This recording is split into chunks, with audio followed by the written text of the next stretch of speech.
کسی کے پیٹھ پیچھے اس کا تذکرہ کرنا ایسے القاب کے ساتھ، ایسے الفاظ کے ساتھ یا ایسی عبادتوں کے ساتھ جس کو ناپسند کرتا ہو، لیکن اگر وہ چیز اس کی پہچان بن گئی ہے، جیسے کوئی شخص ہے مثال کے طور پہ اس کی پہچان ہے یا بس قد ہے اور وہی اس کی پہچان بن گئی، جیسے ایک راوی عبد الرحمن، تو ان کی پہچان ہے العارج، وہ ذرا لگڑا کر کے چلتے تھے، تو جب ان کا تذکرہ عبد الرحمن العارج کہا جاتا ہے، ایسے بولے لگڑے کو دیکھو، ٹیپو ہے ٹیپو کو دیکھو، ایسے بولتا نا، تو ہم لوگ بہت کچھ کرتے ہیں، ایک تو ہم زبان سے غیبت کرتے ہیں، دوسرے ہم نظروں اشاروں سے بھی کرتے ہیں، اور غیبت چاہے کسی ایک شخص کی جائے یا کسی ایک ملک کی جائے، دونوں برابر ہے۔ ارے یار ہم لوگ ایسے ہوتے ہیں، حیدرآباد کے لوگ ایسے ہوتے ہیں، اب آپ نے پورا حیدرآباد کو ایک سائڈ میں کر دیا، یو پی والے ایسے ہوتے ہیں، بہار والے ایسے ہوتے ہیں، مطلب آپ نے سب کو جتنے بھی لوگ وہاں پہ ہیں ان میں کتنے متقی ہیں، پرہیزگار ہیں، تہجد گزار ہیں، آپ نے سب کو اٹھا کر کے پھر جلد میں ڈالا، جو کہ غلط ہے، نہیں ہونا چاہیے، اور جس بندے کی جتنی قیمت کی جائے گی سمجھو اس کے لیے اچھا ہے۔ ایسے ہے کہ جیسے آپ اکاؤنٹ میں ڈالیں پیسہ اور آپ کے اکاؤنٹ میں جا کر دوسرے اکاؤنٹ میں چلا جائے، تو آپ جس کی جتنی برائی کریں گے آپ کی نیکیاں اس کے ہاتھ چلتی چلی جائے گی، چلتی چلی جائے گی، آپ کو اس کا احساس بھی نہیں ہوگا۔ بہرحال کہنے کا مطلب یہ ہے نا کہ ظاہر اور باطن دونوں آپ کو ایک دم صاف رکھنا چاہیے۔ آپ دیکھو لطیف کا مطلب یہ ہوتا ہے کہ اللہ تبارک و تعالیٰ باریک بھی ہے، مطلب باریک سے باریک چیزوں کے اوپر اس کی نظر ہے۔ اسی لیے جو میں نے قربانی کا تذکرہ جملہ متحدہ کے طور پہ آ گیا تھا کہ آپ لوگ قربانی کرتے ہیں تو یہ سنت ابراہیمی جس کو اللہ تبارک و تعالیٰ نے تازہ کر رکھا ہوا ہے، اور ہم سے اس کا مطالبہ کیا گیا، فصل لربک وانحر، نشانیہ کا وہ لفظ۔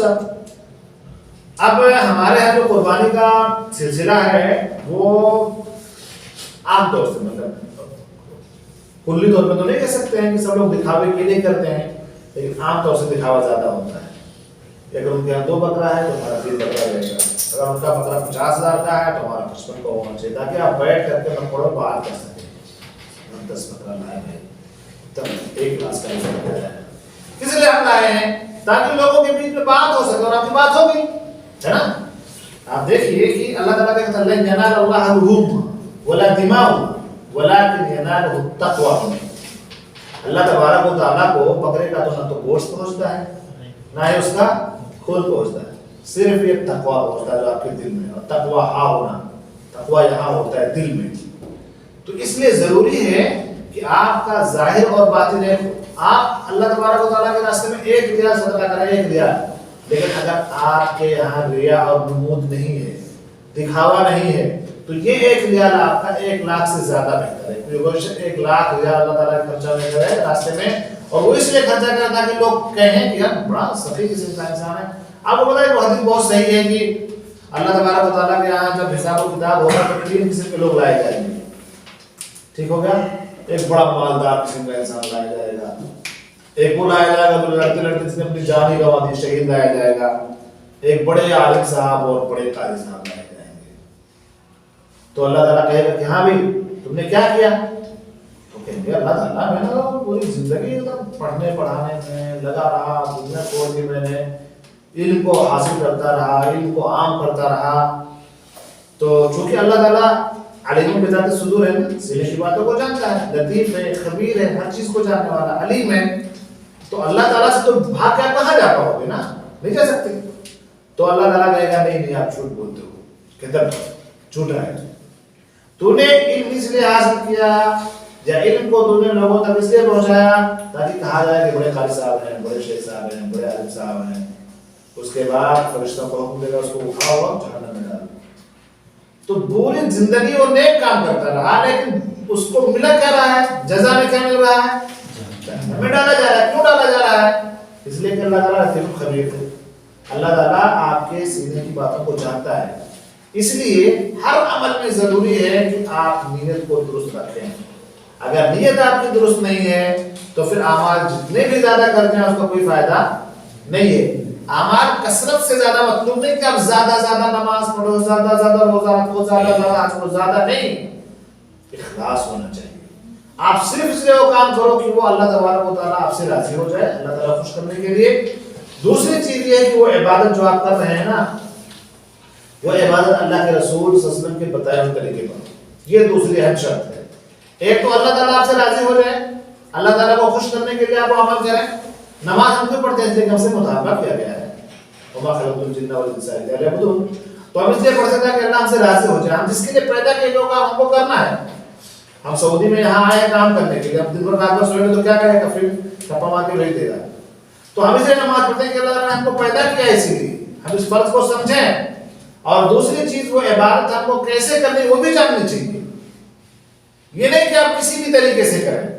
تو آپ کو جو عبادت کرنی ہے وہ عبادت اللہ کے رسول صلی اللہ علیہ وسلم کے بتائے ہوئے طریقے پر کرنی ہے۔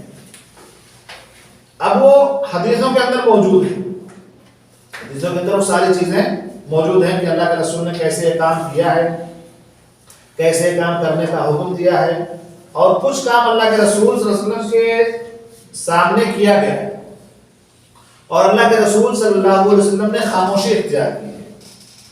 سمجھ رہے ہیں نا؟ تو جو کام اللہ کے رسول صلی اللہ علیہ وسلم کے سامنے کیا گیا ہے اور آپ نے اس سے خاموشی اختیار کی ہے، اس پر آپ نے ٹوکا نہیں ہے، تو وہ بھی کیا ہو گیا؟ وہ بھی سنت ہے۔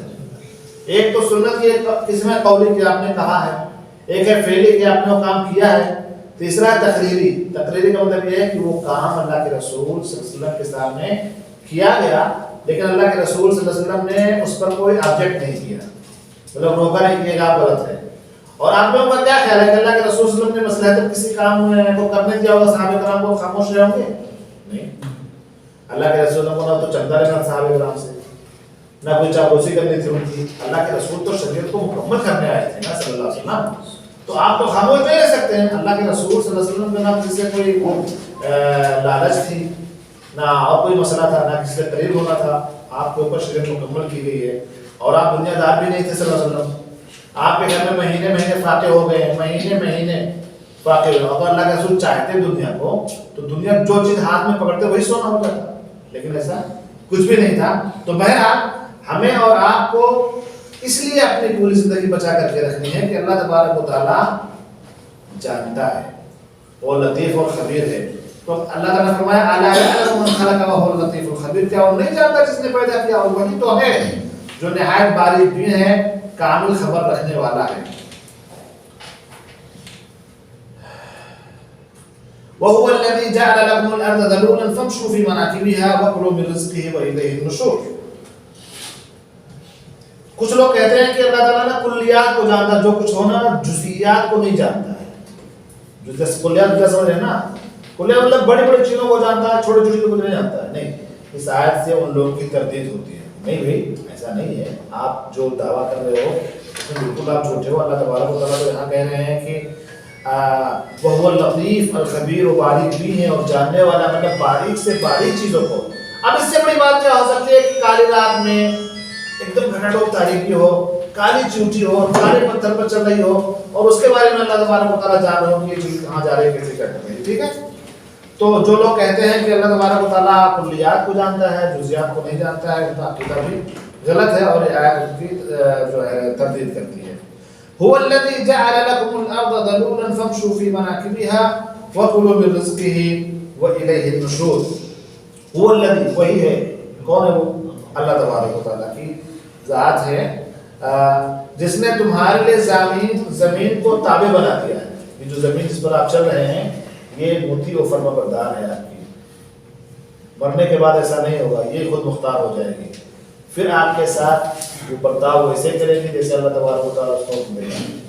بہرحال هو الذي جعل لكم الارض ذلولا، وہی ہے جس نے تمہارے لیے زمین کو تابع بنایا ہے، سو اس کے کندھے پر چلو، فامشوا فی مناکبها، اور اس کے دیے ہوئے رزق میں سے کھاؤ، وکلوا من رزقه، وکلوا من رزقه، اور اس کے دیے ہوئے رزق میں سے کھاؤ، وإلیہ النشور، اور اسی کی طرف دوبارہ اٹھ کر کے جانا ہے۔ اس کا مطلب کیا ہوگا؟ اس کا مطلب یہ کہ دنیا میں آپ کو رہنے کے لیے نہیں لے جایا گیا ہے، ایک مقررہ وقت ہے، اس مقررہ وقت پہ دنیا کو چھوڑنا ہے۔ دنیا کی کوئی طاقت آپ کو روک نہیں سکتی ہے، اور نہ ہی دنیا کی کوئی طاقت آپ کو پہلے بھیج سکتی ہے۔ سمجھ رہے ہیں نا؟ یہ عقیدہ اگر رکھیں گے نا تو آپ کا جو تعلق ہے وہ اللہ تعالیٰ سے اور زیادہ مضبوط ہو جائے گا، کہ دنیا کے اندر کوئی طاقت ایسی نہیں جو آپ کو نقصان پہنچا سکے۔ ایک حدیث قدسی ہے، اللہ تبارک و تعالیٰ فرماتے ہیں کہ دنیا کے سارے لوگ، انس جن سب لوگ اگر اکٹھا ہو جائیں اور آپ کو فائدہ پہنچانا چاہیں تو وہ صرف اتنا ہی فائدہ پہنچا پائیں گے جتنا کہ اللہ تبارک و تعالیٰ نے آپ کے لکھ رکھا ہے، اتنا ہی فائدہ ملے گا، زیادہ نہیں۔ سب سی ایم، پی ایم، بادشاہ، ولی عہد سب سوچیں کہ آپ کو کچھ مل جائے، اور اگر اللہ تعالیٰ نے نہیں لکھا ہے تو ملنے والا نہیں ہے۔ اور اس کے برعکس دنیا کے سارے لوگ آپ کے خلاف ہو جائیں، سب ایک طرف ہو جائیں اور یہ سوچیں کہ آپ کچھ نقصان پہنچا دیں، تو آپ کو اتنا ہی نقصان ہوگا جتنا کہ اللہ تبارک و تعالیٰ نے لکھ رکھا ہے۔ آپ دیکھو کہ اللہ کے رسول صلی اللہ علیہ وسلم جب مکہ میں آتے ہیں نا، تو وہ مکہ جو ایک دم آپ کا جو ہے، آپ کو امین کہتے تھے، آپ کو صادق کہتے تھے، یہاں تک کہ ان کے کوئی مسئلے ہوتے تھے تو اللہ کے رسول کے پاس آتے تھے، چلو وہ حل کروا لیں، ہے کہ نہیں؟ آپ دیکھیں حجر اسود رکھنے کا جو مسئلہ تھا وہ کتنا بڑا مسئلہ تھا جب خانہ کعبہ کی تعمیر کی گئی اس دور میں، اور یہ ہوا کہ بھئی یہ حجر اسود کو اٹھا کر کے وہاں پہ رکھا جائے، تو ایک بہت بڑا مسئلہ درپیش ہو گیا تھا۔ ایسا لگ رہا تھا کہ خون کی ندیاں بہہ جائیں گی، کیونکہ عرب لوگ تو لڑنے میں اسے بہت مشہور تھے، اور خانہ کعبہ میں حجر اسود کو نصب کرنا نا ایک شرف کی بات تھی۔ یہ قبیلہ چاہتا تھا کہ میں رکھوں، یہ شرف مجھے حاصل ہو، یہ چاہتا تھا کہ میں رکھوں، تو وہ کسی بات پر متفق نہیں ہو پا رہے تھے۔ تو بہرحال اتفاق یہ ہوا کہ آج رات سب لوگ چلے جائیں اور صبح آئیں۔ جب صبح آئیں گے تو جو قبیلہ پہلے آئے گا، یعنی جو بندہ پہلے آئے گا، وہی قبیلے کو حق حاصل ہوگا کہ اس خانہ کعبہ کو اٹھا کر کے وہاں پہ، مطلب حجر اسود کو اٹھا کر کے خانہ کعبہ میں نصب کر سکے۔ سب لوگ چلے تو گئے، لیکن پھر آنے کو سب کو جلدی تھی اور سب لوگ اپنے اپنے حساب سے جلدی آئے، لیکن سب سے پہلے وہاں کون موجود تھے؟ صلی اللہ علیہ وسلم۔ تو جب لوگ آئے وہاں پہ اور دیکھا کہ اللہ کے رسول یہاں موجود ہیں، تو ہونا کیا چاہیے تھے یار، دیر ہو گیا، ایسا تو ہونا چاہیے نہیں، کسی کو تکلیف نہیں ہوا، سب خوش ہوئی، مطلب اپنے دیر سے آنے پہ تکلیف نہیں ہو رہی ہے، اللہ کے رسول صلی اللہ علیہ وسلم کو دیکھ کر کے خوشی ہو رہی ہے، اور سب کہہ رہے ہیں کہ جا امین، امین موجود ہے، امین موجود ہے، وہی مسئلہ۔ تو آپ دیکھیں اللہ کے رسول صلی اللہ علیہ وسلم نے، جو مکہ والے آپ کے باغی ہو گئے تھے نبوت کے بعد، وہ مکہ والے دیکھ کر کے خوش ہو رہے ہیں، اور اللہ کے رسول نے اس معاملے کو حل بھی کیا، ایک چادر لایا، اللہ کے رسول چادر لائے اور آپ نے بچھا دیا، حجر اسود کو اٹھا بیچ میں رکھ دیا، اور جتنے قبیلے کے لوگ تھے سب سے کہا کہ یہاں پکڑ لو، یہاں پکڑ لو، یہاں پکڑ لو، یہاں پکڑ لو، یہاں پکڑ لو، تو سب کو پکڑا دیا چادر اور لے کر کے گئے، اور آپ صلی اللہ علیہ وسلم نے حجر اسود کو اٹھایا اور اپنے ہاتھ سے نصب کر دیا۔ تو کتنا بڑا مسئلہ اللہ کے رسول صلی اللہ علیہ وسلم نے حل کر دیا۔ تو پہلا یہ جو زمین ہے نا، میں کہہ رہا تھا هو الذی جعل لکم الارض ذلولا فامشوا فی مناکبها، تو اس کے کندھے پر چلو، تمہاری پکڑ فرمانبردار بنا دی گئی، لیکن ابھی اللہ کا حکم وہاں ہوگا تو بہت سخت ہو جائے گی۔ اسی کے بارے میں، زمین کے بارے میں ہے کہ انسان کا جب انتقال ہو جاتا ہے، دنیا سے جب چلا جاتا ہے، تو وہی زمین جس کے اندر قوت گویائی نہیں، زمین بول نہیں سکتی ابھی، تو وہی زمین کو اللہ تبارک و تعالیٰ قوت گویائی دے دے گا، اور اس زمین اگر وہ بدبخت ہے، اگر وہ کافر و مشرک ہے، اگر اس نے کفر کیا ہے، انکار کیا ہے، رسولوں کو جھٹلایا ہے، نئے کام نہیں کیے ہیں، تو اس سے گویا ہوگی، اس سے کہے گی کہ جتنے بھی لوگ میرے سینے پہ چلتے تھے، سب سے بدکار اور ناپسندیدہ انسان تو تھا، بہت اکڑ کے چلتا تھا، تیرے اندر اکڑ بہت زیادہ تھی، آج تو میرے قبضے میں آیا، دیکھ میں تیرے ساتھ کیا سلوک کرتی ہوں۔ تو وہ جو قبر میں ہم دفن کر کے آتے ہیں نا، وہ قبر ایسے مل جائے گی، پسلیاں ادھر سے ادھر ہو جائیں گی، دردناک عذاب دیا جائے گا، لیکن اگر نیک ہے اور صالح ہے تو وہی کہے کہ تو بڑا پسندیدہ انسان، بڑا نیک تھا، بڑا لگن تھا، بڑا نرم مزاج تھا، تو نے تو بہت پیر اٹھا کر کے، مطلب بہت نرمی سے میرے اوپر رکھتا تھا، آج دیکھ میں تیرے ساتھ کیا سلوک کرتے ہیں۔ پھر اٹھا حد نگاہ کشادہ ہو جائے گی، جنت کی کھڑکیاں کھول دی جائیں گی، فرش بچھا دیے جائیں گے، اور اسے سو جائے گا، آرام سے وہ سو جائے گا۔ تو یہاں پہ آپ دیکھیں کہ ذلولن کا مطلب ہوتا ہے کہ جو تمہارے تابع ہو جائے، جو فرما بردار ہو جائے، جو شرکسی نہ کرے۔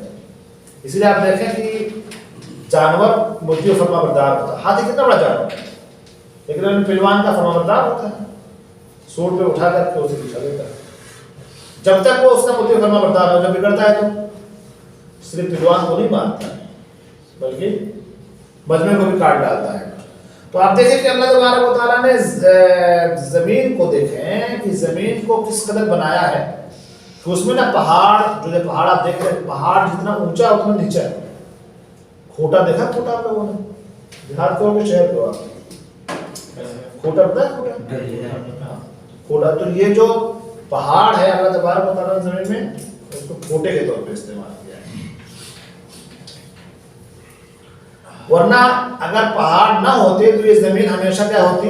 ہلتی رہتی، پھر وہاں پہ چلنا پھرنا بڑا مشکل ہو جاتا۔ تو اللہ تبارک و تعالیٰ نے اس کو نہ تو لوہے کی طرح سخت بنایا زمین کو، لوہے کی طرح سخت نہیں ہے بلکہ بہت لگین ہے، اور اگر لوہے کی طرح سخت ہو تو کچھ اگتا ہے؟ یہاں پہ لوہے کو کچھ اگتا ہے؟ دیکھا نہیں اگتا، نہ عمارتیں بن پاتی، نہ نہریں کھودے جاتے، نہ کنواں کھودا جاتا، نہ انسان اور جانور کے رزق کا انتظام ہوتا، کھیتی کہاں سے ہوتی، لاہی کہاں سے پیدا ہوتا، گیہوں کہاں سے آتا، آٹا کہاں سے آتا، تو بہرحال انتظام نہیں ہوتا۔ اور اگر اللہ تبارک و تعالیٰ اس کو ضرورت سے زیادہ نرم بنا دیتا تو بھی پرابلم تھا، اگر بہت زیادہ سخت بنا دیتا تو پرابلم تھا، اور اگر بہت زیادہ نرم بنا دیتا تو بھی پرابلم تھا، جو بھی پیر رکھتا اندر گھستے ہوئے چلا جاتا۔ تو ایسا بھی اللہ تبارک و تعالیٰ نے نہیں بنایا۔ تو اگر نرم بنا دیتا تو ہی مسئلہ تھا، اور اگر سخت بنا دیتا تو ہی مسئلہ تھا۔ تو اللہ تبارک و تعالیٰ نے اس کو اپنے حساب سے بنایا۔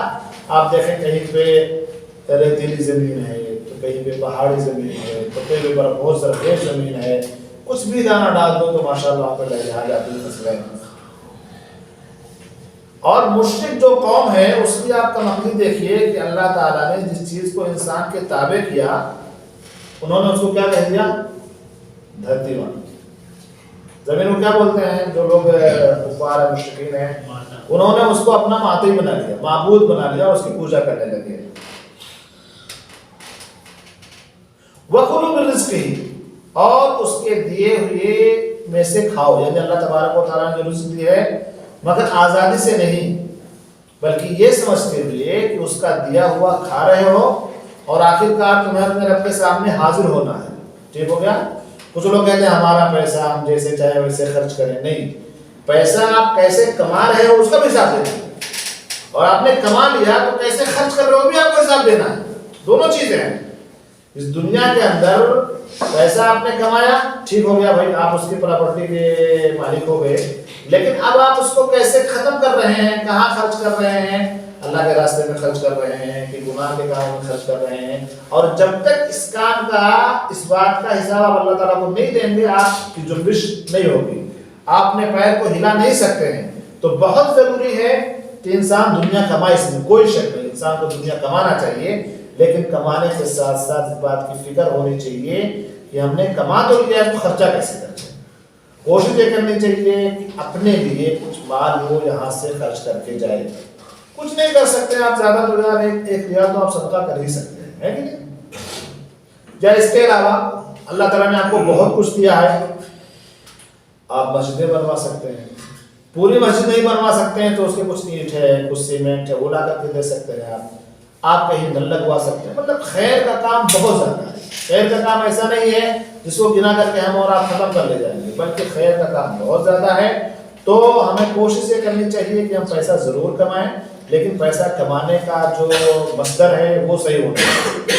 کچھ لوگ پیسہ کمانے کے لیے حلال و حرام کی تمیز نہیں کرتے ہیں، پیسہ آنا چاہیے بس، کیونکہ ان کے یہاں اتنا ہے کہ پیسہ ہے تو سب کچھ ہے، جبکہ ایسا نہیں ہے، پیسہ ہی سب کچھ نہیں ہے، بلکہ پیسہ کہاں سے آ رہا ہے، کیسے آ رہا ہے، وہ بہت زیادہ اہم ہے۔ اور جب پیسہ آپ کے پاس آ گیا تو بھی آپ کے پاس تو ہے، لیکن آپ اس کے مکمل طور سے مالک نہیں بنے ہیں، بلکہ آپ مکمل طور سے مالک بن گئے ہیں، لیکن اس کا جب صحیح استعمال نہیں کریں گے تو اللہ تبارک و تعالیٰ آپ سے باز پرس کرے گا اور آپ سے پوچھے گا۔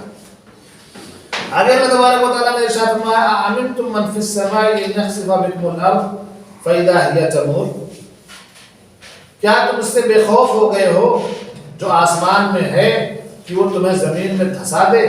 تو اچانک وہ حرکت کرنے لگی۔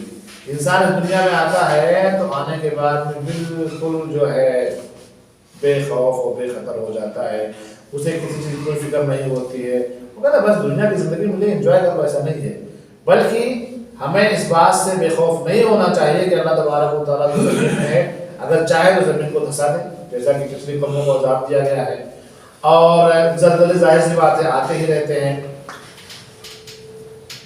تو تمور کہتے ہیں حرکت کرنے لگے، یعنی زبردست زلزلے سے لرزنے لگے۔ پچھلی آیت میں اللہ تعالیٰ نے اپنے انعامات کا ذکر فرمایا تھا، اور اس آیت میں اپنی شان قہاریت کا تذکرہ کرنا ہے کہ دیکھو ہم جہاں رحمان ہم ہیں، جہاں ہم رحیم ہیں، جہاں ہم غفار ہیں، جہاں ہم غفور ہیں۔ کچھ لوگ ہوتے ہیں نا کہتے ہیں یہاں بس کیا آپ لوگ آ کر کے اللہ تعالیٰ عذاب دے گا، اللہ تعالیٰ دے گا، اللہ تعالیٰ غفور ہے، بخشنے والا، رحمان ہے، بہت رحم کرنے والا ہے، تو کیا ڈراتے رہتے ہو؟ بھائی اللہ تعالیٰ نے ہمیں اور آپ کو پیدا کیا ہے اپنی عبادت کے لیے، اور عبادت میں اگر کوتاہی کریں گے، اس کے ساتھ کسی کو شریک اور ساتھی ٹھہرائیں گے، کسی کو کفر کریں گے اللہ تبارک و تعالیٰ کا، تو اللہ تبارک و تعالیٰ جہاں رحمان ہے، جہاں رحیم ہے، جہاں غفار ہے، جہاں غفور ہے، وہیں قہار بھی ہے۔ جیسا کہ اس آیت کے اندر ارشاد فرمایا اللہ تبارک و تعالیٰ نے، مطلب یہ ہے کہ زمین اگر تمہارے تابع کر دی گئی ہے، تم اس کے اوپر چل رہے ہو، ٹھیک ہے، یہ اللہ تعالیٰ کی طرف سے ہے، لیکن اسی زمین کو اللہ تبارک و تعالیٰ حکم دے گا تو کیا کرے گا؟ آپ کو نکل جائے گی زمین۔ تو قاعدے سے تصرف کرو، لیکن یاد رکھو کہ یہ اسی آسمان والے کی ملکیت ہے۔ زمین کس کی ہے؟ اللہ تعالیٰ کی ہے، وہ چاہے تو تمہیں اس کے اندر دھسا دے، جیسا کہ قارون کو اللہ تبارک و تعالیٰ نے خزانوں سمیت دھسا دیا تھا، اور چاہے تو بھوچال آ جائے اور زمین لرزنے لگے۔ لہٰذا اس پر یعنی زمین پر سرکشی نہ کرو، خود مختار نہ بنو، بلکہ فرما بردار انسان کی طرح سے ڈرتے ہوئے زندگی بسر کرو، اسی میں آپ کی بھلائی ہے۔ اس آیت میں اور اس کی بعد والی آیت میں اللہ تبارک و تعالیٰ نے فرمایا، جیسا کہ سورہ کہف میں 68-69 میں بیان ہوا ہے، آمنتم من فی السماء، سما یہ سمو سے مشتق ہے۔ سمو مطلب کیا ہوتا ہے؟ بلندی۔ سمو کا مطلب ہوتا ہے بلندی، ہر وہ چیز جو اوپر ہو ہے سما کہہ دیتے ہیں اس کو، سما یعنی سما جو ہے نا سمو سے مطلب بلندی، اسی لیے جو آسمان کہاں اوپر ہے کہ نیچے ہے؟ اوپر ہے۔ ان دونوں آیات سے صاف ظاہر ہے کہ اللہ تعالیٰ کی ذات اوپر کی طرف ہے۔ اللہ تعالیٰ کی ذات کہاں ہے؟ اگر میں آپ لوگوں سے پوچھوں کہ اللہ تعالیٰ کہاں ہے تو کیا کہیں گے؟ فی السماء۔ تو سما میں ہے تو ہم لوگ کو جانتا کیسے کہ ہم لوگ کیا کر رہے ہیں؟ ہاں بھائی، کسی پر کوئی سوال ہے؟ اگر یہ کہا جائے کہ اللہ تعالیٰ ہر جگہ حاضر ناظر تو صحیح کی غلط ہے؟ صحیح ہے علم کے اعتبار سے، لیکن ذات کے اعتبار سے اللہ تعالیٰ کہاں ہے؟ اوپر ہے، عرش پر مستوی ہے۔ ایک لوڈی لائی گئی اللہ کے رسول کے پاس، تو جو لوڈی لے کر کے آئے انہوں نے کہا کہ اللہ کے رسول سے اختبار لیجئے، تو اللہ کے رسول نے کہا کہ اللہ کہاں ہے؟ تو کہا اوپر ہے۔ تو آپ نے کہا اس کو آزاد کر دیا، یہ مومنہ ہے، انہا مومنہ۔ تو اللہ تعالیٰ کہاں ہے؟ عرش پر ہے، لیکن علم کے اعتبار سے اس کا علم ہر جگہ منتشر ہے، اور وہ علم کے اعتبار سے سب کچھ جان رہا ہے کہ اللہ تبارک و تعالیٰ کے علم میں ہے کہ کہاں کیا کچھ ہو، پوری دنیا کے اندر، زمین و آسمان کے اندر کیا کچھ ہو رہا ہے، اللہ تبارک و تعالیٰ اس چیز کو جانتا ہے۔ قرآن مجید نے کئی مقامات پر رحمان کا عرش پر ہونا بیان فرمایا ہے کہ نہیں؟ وہی جو حدیث میں نے تذکرہ کیا کہ معاویہ ابن حکم سلمی رضی اللہ تعالیٰ عنہ رسول اللہ صلی اللہ علیہ وسلم سے اپنے لوڈی کے متعلق پوچھا کہ کیا میں اسے آزاد کر دوں؟ تو آپ نے فرمایا کہ اتنی بھی ہے، اس کو لاؤ ہمارے پاس، دیکھو کیا مسئلہ ہے۔ میں اسے آپ کے پاس لے کر آیا تو آپ نے اس سے پوچھا این اللہ، اللہ تعالیٰ کہاں ہے؟ اس نے کہا فی السماء، آسمان میں ہے۔ آپ نے فرمایا من انا، اس کا امتحان لے رہے تھے کہ بھئی کیسی ہے، یہ مومنہ ہے کہ کافرہ ہے، تو فرمایا من انا، میں کون ہوں؟ اس نے کہا انت رسول اللہ، آپ اللہ کے رسول صلی اللہ علیہ وسلم ہیں۔ تو آپ صلی اللہ علیہ وسلم نے فرمایا اعتقها فإنها مؤمنہ، اسے آزاد کر دو، یہ کیا ہے؟ مومنہ ہے۔ تمام سلف صالحین کا یہی عقیدہ ہے۔ بعد کے لوگ جو یونانی فلسفے سے متاثر ہو گئے، انہوں نے اللہ تعالیٰ کی صفت علو یعنی اللہ تبارک و تعالیٰ اوپر ہے، اس کا انہوں نے انکار کر دیا، لیکن جو ہمارے اسلاف ہیں، سلف، صحابہ، تابعین، تبع تابعین اور جو بھی ہیں ائمہ کرام، محدثین نظام، ان سب نے یہی کہا ہے کہ اللہ تبارک و تعالیٰ عرش پر مستوی۔ صرف ان کا کہنا نہیں ہے، بلکہ قرآن میں کئی جگہ شہادت الرحمن علی العرش